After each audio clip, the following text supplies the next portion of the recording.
Administrative லாவில் அடுத்ததாக நம்ம பார்க்கக்கூடிய டாபிக் கோர்ட் வர்சஸ் ட்ரிபுனல். அது மட்டும் இல்லாமல் இந்த ட்ரிபுனலுடைய கேரக்டர்ஸ் என்ன அப்படின்றதையும் நம்ம பார்க்க போகிறோம். ஸோ கோர்ட்டுக்கும் ட்ரிபுனலுக்கும் என்ன மாதிரியான வித்தியாசங்கள் இருக்குது, அதோடைய குணாதிசயங்கள் என்னன்றதை நம்ம தெளிவாக பார்த்தோம்னா அதை அணுகிற முறை நம்மளுக்கு மிக எளிமையாக இருக்கும்.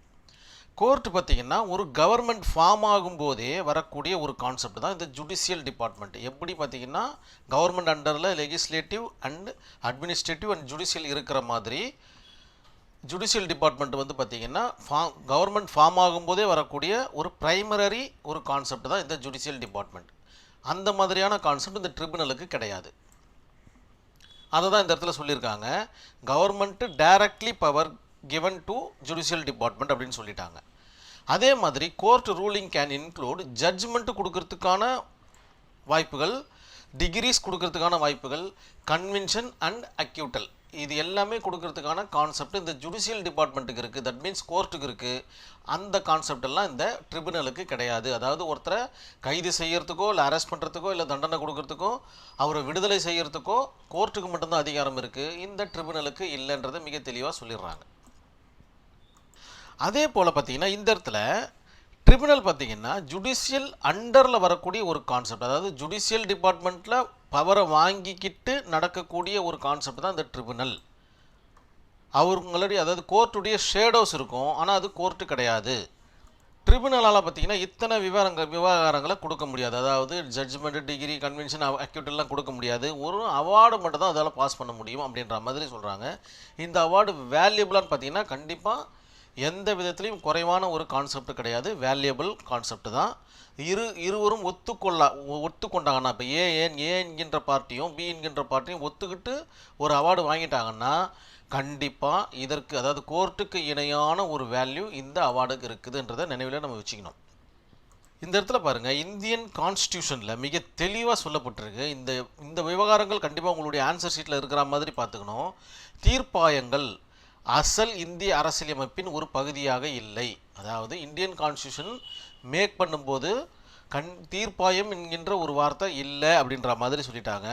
அது இந்திய அரசியலமைப்பின் 42வது சட்ட திருத்தம் 1976 மூலம் இணைக்கப்பட்டது. நடுவில் பார்த்திங்கன்னா நிறைய பேர்டன்ஸ் வருது கோர்ட்டுக்கு, அதனால் தீர்ப்பாயங்களுடைய அவசியம் தேவைப்படுது. அதனால் 42nd அமெண்ட்மெண்ட் மூலிமா இந்த ஒரு கான்செப்டை இணைக்கிறாங்க.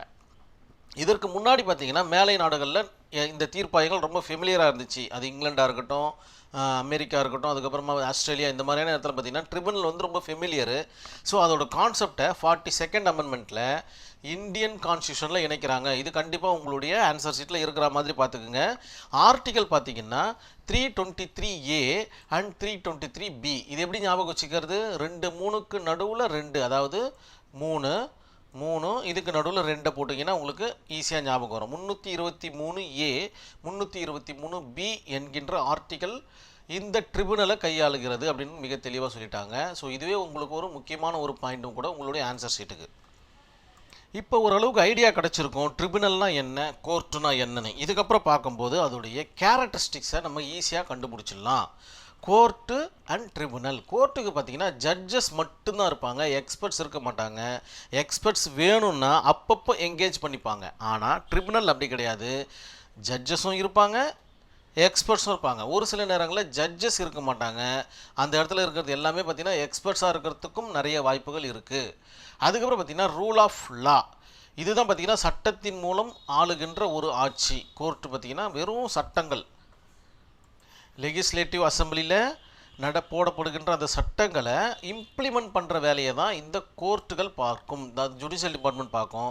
ஆனால் இது பார்த்திங்கன்னா இதோட அண்டரில் வரக்கூடிய ஒரு கான்செப்டை பார்த்துட்ருக்கோம். அதாவது ரூல் ஆஃப் லாவுடைய அண்டரில் வரக்கூடிய, அதாவது அதோடைய ஷேடோவை வாங்கி அதனுடைய கான்செப்டில் இந்த ட்ரிபுனல்ஸ் நடக்கும். அதுக்கப்புறம் பார்த்திங்கன்னா ப்ரொசீஜரல் ரூல் இருக்குது. இதுக்கு சிபிசி, சிஆர்பிசி, இந்த மாதிரி எவிடன்ஸ் ஆக்ட், இந்த மாதிரி நிறைய விஷயங்கள் இதுக்கு இருக்குது. இதுக்கு பார்த்திங்கன்னா லிமிட்டடாக தான் கொடுத்துருக்காங்க, ரொம்ப பெருசாக கிடையாது. இதுக்கெல்லாம் ப்ரொசீஜரல் கிடையாது, யார் வேணாலும் எப்படி வேணாலும் ஆக்சஸ் பண்ணிக்கலாம் அப்படின்றது தான் இந்த ட்ரிபுனல் கான்செப்ட் சொல்லுது. அதே மாதிரி இந்த இடத்துல பார்த்திங்கன்னா ஆல் டைப்ஸ் ஆஃப் சூட், எந்த மாதிரியான வழக்குகளாக இருந்தாலும், புதுசாக ஒரு கண்டுபிடிக்கப்பட்ட வழக்குகளாக இருந்தாலும் கோர்ட்டில் பார்த்திங்கன்னா மேனேஜ் பண்ணி ஓகே பண்ணிப்பாங்க, அதாவது அதை நடத்தி கொடுப்பாங்க. ஆனால் இந்த இடத்துல அப்படிலாம் கிடையாது. ஒரு சில ட்ரிபுனலுக்கு அந்த ட்ரிபுனலில் மட்டும்தான் அந்த அந்த வகையான வழக்கு நடக்கும். மற்ற வகையான வழக்குகள் நடக்கிறதுக்கு வாய்ப்பு கிடையாது. இதுக்கு பார்த்திங்கன்னா ஃபுல் பவர் கொடுத்துருக்கு, இதுக்கு லிமிட்டட் பவர் கொடுத்துருக்கு. என்ன ஃபுல் பவர்னால் கன்வென்ஷன் கொடுக்கறதுக்கு அக்யூட்டில் கொடுக்குற அளவுக்கு பவர் இருக்குது. இதற்கு அந்த மாதிரிலாம் கிடையாது, அவார்டு மட்டும்தான். அந்த இடத்துல அது தெளிவாக சொல்லியிருக்காங்க. ஜட்ஜ்மெண்ட்ஸ் கொடுக்கறதுக்கு கோர்ட்டுக்கு பவர் இருக்குது, ஆனால் இந்த இடத்துல அவார்டு மட்டும்தான் கொடுக்க முடியும், ஜட்ஜ்மெண்ட்டு கொடுக்க முடியாது. இந்த இடத்துல ஒரு வழக்கு வந்துச்சுன்னா அது லாங் இயராக போயிட்டுருக்கும். அதாவது 3 வருஷம் 5 வருஷம் 10 வருஷம் 20 வருஷம் இந்த மாதிரி பல வருடங்கள் கோர்ட் வந்து கன்சியூம் பண்ணிக்கும் இயர்ஸை. ஆனால் ட்ரிபுனல் அப்படி கிடையாது. வெரி வெரி ஷார்ட் இயர், ஒரு மாதத்துலேயும் முடிக்கலாம், 6 மாதத்துலேயும் முடிக்கலாம். ஏன்னா இந்த இடத்துல ஏ அண்ட் பி 2 பேரும் சமரசமாக போகிறதுனால ஈஸியாக முடிஞ்சிடும். சமரசம் பண்ணி வச்சுருவாங்க, அதுதான் கான்செப்டும் கூட. இந்த இடத்துல அப்பீலுக்கு வழிவகை இருக்குது. இந்த இடத்துல அந்த மாதிரியான வழிவகைகள்லாம் ரொம்ப ரொம்ப கம்மி. அப்பீல் போகிறது ரொம்ப ரொம்ப கம்மி. அப்படி அப்பீல் போனாலும் அவங்க மறுபடியும் யூ-டர்ன் போட்டு கோர்ட்டுக்கு தான் வரணும். பவர் கிவ் கவர்மெண்ட், அதாவது ஃபார்ம் ஆஃப் கவர்மெண்ட் மூலிமா இது பவரை வாங்கிக்கிட்டு ஒர்க் பண்ணுது ஆனரபிள் கோர்ட். ஆனால் ட்ரிபுனல் வந்து ஜுடிஷியல் டிபார்ட்மெண்ட்டில் பவரை வாங்கிட்டு ஒர்க் பண்ணக்கூடிய ஒரு கான்செப்டாக பார்க்கப்படுகிறது. அதே மாதிரி காஸ்ட் வைஸாக பார்த்தீங்கன்னாவும் சரி, இயர் வைஸாக பார்த்தீங்கன்னா எக்ஸ்பென்சிவ். ஒரு வழக்கை நடத்தணும்னா அதற்கு உண்டான கோர்ட்டு காஸ்ட்லாம் கொஞ்சம் கம்மி தான். இந்த அட்வொகேட் ஃபீஸ் அப்படி போயிட்டு வர ஃபீஸ் இந்த மாதிரி நிறைய ஃபீஸஸ்லாம் இருக்குது, அதெல்லாம் கொஞ்சம் எக்ஸ்பென்சிவாக இருக்கும். இன்னும் மணி சூட்லாம் போனீங்கன்னா கிட்டத்தட்ட 3% ஆஃப் அமௌண்ட்டுக்கு ஸ்டாம்ப் டியூட்டி கட்ட சொல்லுவாங்க, கோர்ட் ஃபீ கட்ட சொல்லுவாங்க. இதெல்லாம் பார்த்திங்கன்னா கொஞ்சம் எக்ஸ்பென்சிவாக இருக்கும். இதில் அந்த மாதிரிலாம் இருக்கிறதுக்கு கொஞ்சம் வாய்ப்புகள் கம்மி, கொஞ்சம் குறைவாகத்தான் இருக்கும் ட்ரிபுனலில். அதுக்கப்புறம் பார்த்திங்கன்னா இது ஃபுல்லி ஜுடிஷியல், இது பார்த்திங்கன்னா குவாசி ஜுடிஷியல். பாதி மட்டும்தான் ஜுடிஷியலில் கவர் ஆகும், ஃபுல்லி ஜுடிஷியல் கிடையாது. இந்த டாப்பிக்கை நீங்கள் இதே சாரதி லா ஸ்டடீஸில் ஜுடிஷியல் அண்ட் குவாசி ஜுடிஷியல்னு ஒரு வீடியோஸ் இருக்குது, அது நீங்கள் பார்த்து நீங்கள் அந்த நோட்ஸ் எடுத்துக்கிட்டிங்கன்னா இந்த 2 லைனுக்கான அர்த்தம் மிக எளிமையாக புரிய வரும். ஜுடிஷியலுக்குள்ளே தான் குவாசி ஜுடிஷியல் இருக்குதுன்றதை நீங்கள் புரிஞ்சிக்கலாம். அதுக்கப்புறம் full power and limited power already பார்த்தாச்சு, இந்த இடத்துல மிஸ்டேக்னா அது வந்துட்டுருக்கு. அப்ரோச் டிஃபிகல்ட்டி, இந்த கோர்ட்டை பார்த்திங்கன்னா அப்ரோச் பண்ணுறது கொஞ்சம் கஷ்டமாக இருக்கும், எல்லாராலையும் மிக எளிமையாக அணுகிட முடியாது.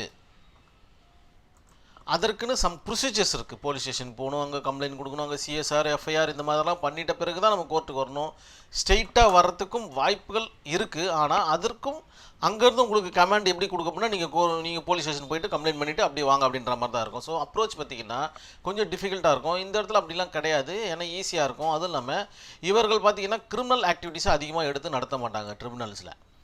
இண்டிபெண்டன்ட் சிஸ்டம், சுதந்திரமாக நடக்கும். எந்த ஒரு கவர்மெண்ட்டும் சரி, எந்த ஒரு அரசியல்வாதிகளோ இல்லை பெரிய பெரிய ஆளுங்களோ பார்த்திங்கன்னா இதில் தலையீடு இருக்கக்கூடாது, இருக்கவும் முடியாதுன்றது உண்மை. ஃபுல் இண்டிபெண்டன்ஸ் இந்த கோர்ட்டுக்கு இருக்குது. ஆனால் அந்த மாதிரியான ஒரு முழு இண்டிபெண்டன்ஸ் இந்த இடத்துல ட்ரிபுனலுக்கு கிடையாது. ஒரு லிமிட்டடான ஒரு இண்டிபெண்டன்ஸ் சுதந்திரம் இருக்குது. இந்த இடத்துல பார்த்திங்கன்னா மேக்ஸிமம் அப்பியர் ஆகிறது பார்த்திங்கன்னா அட்வொகேட்ஸ் அப்பியர் ஆவாங்க.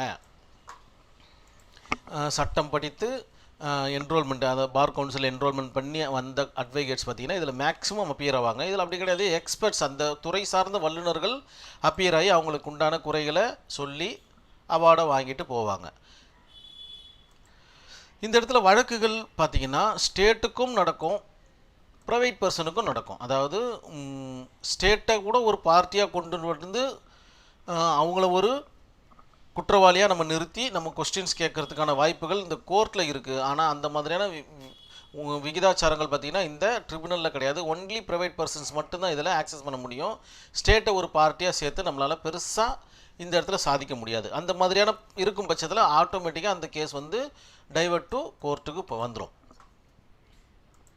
இந்த முக்கியமான பாயிண்ட் பாருங்கள், ஃபோக்கஸ் ஜஸ்டிஸ். இவங்க நீதியை நிலைநாட்டுறதுக்காக ஃபோக்கஸ் பண்ணுவாங்க. ஆனால் இவங்க என்ன பண்ணுவாங்கன்னா அந்த ப்ராப்ளத்தை தீர்க்கறதுக்காக ஃபோக்கஸ் பண்ணுவாங்க. ரெண்டும் வெவ்வேறு பாதையிலே பயணிக்கிற மாதிரி இருக்கும். இப்போது ஒரு பிரச்சனை நடக்குதுன்னா அந்த பிரச்சனைக்கு உண்டான தீர்வு வந்து ஜஸ்டிஸாக இருக்கும், அதாவது நீதியின் தன்மையோடு இருக்கும். அவங்க இதில் என்ன பண்ணுவாங்கன்னா ஒரு பஞ்சாயத்து மாதிரி பண்ணி சரிம்மா நடந்து போச்சு, இதுக்கப்புறம் நடக்காத மாதிரி பார்த்துக்கணும், அந்த ப்ராப்ளத்தை ஃபோக்கஸ் பண்ணுவாங்க. இவங்க ஜஸ்டிஸை ஃபோக்கஸ் பண்ணுவாங்க.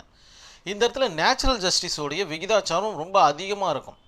ஆக்சுவலாக நேச்சுரல் ஜஸ்டிஸ் எந்த இடத்துல இருக்குதோ அந்த இடத்துல ஒரு பரித்துவமான ஒரு ஜஸ்டிஸ் கிடைக்குன்றதுல எந்த ஒரு ஐயமும் கிடையாது, எந்த ஒரு சந்தேகமும் நமக்கு இருக்க போகிறது கிடையாது.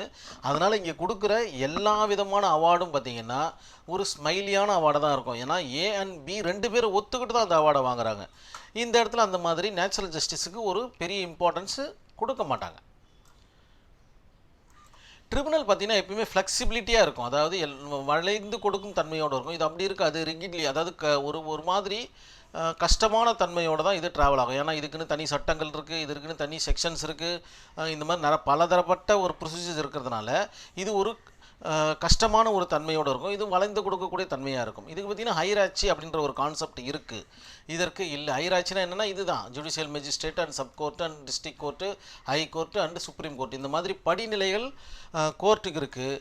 ஆனால் ட்ரிபுனலுக்கு அந்த மாதிரியான விவகாரங்கள் கிடையாது. 21வது பாயிண்டில் லீகல் எய்டு பார்த்திங்கன்னா நம்ம கோர்ட்டில் யூஸ் பண்ணிக்கலாம். இதற்குன்னு பார்த்திங்கன்னா ஒவ்வொரு கோர்ட்லேயும், அது சின்ன கோர்ட்டாக இருக்கட்டும் இல்லை மிகப்பெரிய கோர்ட்டாக இருக்கட்டும், எல்லா இடத்துலையும் பார்த்திங்கன்னா லீகல் எய்டுன்ற கான்செப்ட் இருக்கும். அதாவது வழக்கு நடத்த முடியாத கஷ்டப்படுற அந்த நபர்களுக்கு ஃப்ரீ லீகல் எய்டுன்ற கான்செப்டில் வருவாங்க. அவங்கள நம்ம என்கேஜ் பண்ணிக்கிட்டு, அட்வொகேட்டை என்கேஜ் பண்ணிக்கிட்டு நம்ம வழக்கு நடத்தலாம். அந்த மாதிரியான விவகாரங்கள் இதில் அதிக அளவு இருக்கிறதுக்கு வாய்ப்பு இல்லை. ஏன்னா எக்ஸ்பர்ட்ஸே பார்த்திங்கன்னா அவங்களுடைய வழக்கு அவங்களே நடத்திக்கலாம், இந்த இடத்துலையும் நடத்திக்கலாம். பட் இருந்தாலும் அது அந்தளவுக்கு சரியாக வராது கோர்ட்டில். ஆனால் ட்ரிபுனலில் எக்ஸ்பர்ட்ன்றதுனால 2 பேரும் ஒத்து போகிறதுனால இந்த இடத்துல லீகல் எய்டு கொஞ்சம் கம்மியாக தான் அவர்களுக்கு தேவைப்படுது. இவை அனைத்தும் பார்த்திங்கன்னா கேரக்டர்ஸ் ஆஃப் ட்ரிபுனலுடைய குணாதிசயங்களை பற்றி அடிக்கடிக்கு கொஸ்டின்ஸ் கேட்டுக்கிட்டே இருக்கிறாங்க. அட்மினிஸ்ட்ரேட்டிவ் லா பேப்பரில் மட்டும் கிடையாது, நிறைய பேப்பர்ஸில் கேட்கக்கூடிய ஒரு விஷயந்தான். நிறைய தெளிவாக நோட்ஸ் எடுத்துக்கோங்க. அதே மாதிரி டைப்ஸ் ஆஃப் ட்ரிபுனலில் பார்த்திங்கன்னா இத்தனை டைப்ஸ் இருக்குது. ஒன்று பார்த்திங்கன்னா சென்ட்ரல் அட்மினிஸ்ட்ரேட்டிவ் ட்ரிபுனல், இதுதான் பார்த்திங்கன்னா ஆர்டிகல் 323A டிஃபைன் பண்ணி சொல்லுது அப்படின்றாங்க. அதுக்கப்புறம் state administrative tribunal article 323B define பண்ணி சொல்லுது. அதுக்கப்புறம் ஆர்ம்டு ஃபோர்ஸ் ட்ரிபுனல், இந்த மிலிட்ரி சம்மந்தப்பட்ட விவகாரங்கள், ரயில்வே கிளைம்ஸ் ட்ரிபுனல், ரயில்வே துறை கிளைம் சம்மந்தப்பட்டது, கிரீன் நேஷ்னல் கிரீன், இதெல்லாம் உங்களுக்கு தெரிஞ்ச விஷயங்கள் தான். வாட்டர் டிஸ்பியூட்டு,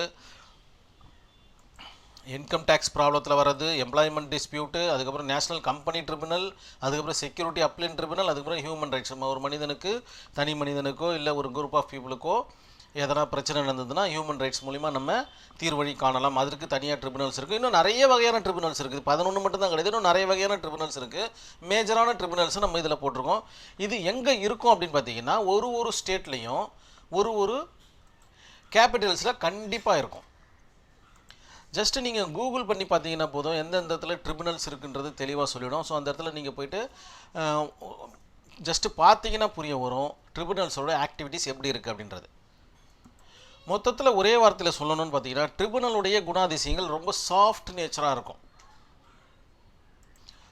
பாதிக்கப்பட்டவரும் பாதிப்பை ஏற்படுத்தியவரும் ஒன்றா சேர்ந்து பேசி ஒரு தீர்வழி காண்றதுனால இதனுடைய அந்த பீரியட் பார்த்திங்கன்னா ரொம்ப கம்மியாக செலவாகும். அதாவது அந்த இயர்ஸ் கன்சியூம் பண்ணுறது ரொம்ப கம்மியாகும். கிட்டத்தட்ட லோக் அதாலத்தில் நடக்கக்கூடிய விஷயங்கள் மாதிரி தான். லாஸ்ட் ஸ்டூடெண்ட்டாக இருக்கும்போது கண்டிப்பாக லோக் அதாலத் அட்டன் பண்ணுங்கள். லோக் அதாலத் அட்டன் பண்ணும்போது பார்த்திங்கன்னா நிறைய விவகாரங்கள் உங்களுக்கு தெரியும், எப்படி அணுகுறாங்க. அந்த இடத்துல பார்த்திங்கன்னா கிட்டத்தட்ட ட்ரிபுனல் மாதிரி தான் இருக்கும். ஆனரபிள் ஜட்ஜஸ் பார்த்திங்கன்னா பெஞ்சில் உட்கார மாட்டாங்க, கீழே வந்துடுவாங்க. சமமாக நம்ம பாரில் நம்ம இந்த யூடியூபில் உட்கார அந்த மாதிரியான இடத்துல உட்காந்துட்டு தான் நம்மளுக்கு ஒரு சில விவகாரங்களை பற்றி பேசுவாங்க. ரொம்ப ஃப்ரீயாக பேசுவாங்க. அந்த இடத்துல அவங்கள ஜட்ஜஸாக ட்ரீட் பண்ண மாட்டாங்க, ஒரு ஆர்பிட்ரேட்டராக நம்ம ட்ரீட் பண்ணக்கூடிய விகிதாச்சாரத்தில் இருக்கிறதுனால ரொம்ப ஈஸியாக பேசுவாங்க, நிறைய பேசுவாங்க. எவ்வளோ வேணாலும் சத்தம் போட்டாலும் அமைதியாக இருப்பாங்க. இந்த மாதிரியான விவகாரங்கள் இருக்கும். கண்டிப்பாக லோக் அதாலத்தை நீங்கள் முதல்ல போய் பார்க்கணும். நீங்கள் இதன் பிறகு இந்த கொஸ்டினை கேட்டாங்கன்னா கண்டிப்பாக நீங்கள் விட மாட்டீங்கன்ற எனக்கு ஐடியாலஜி வந்துடுச்சு. எனக்கு கண்டிப்பாக நீங்கள் எழுதிடுவீங்க. உங்களுடைய ஆன்சர் ஷீட்டு மிக நேர்த்தியாக இருக்கணும்.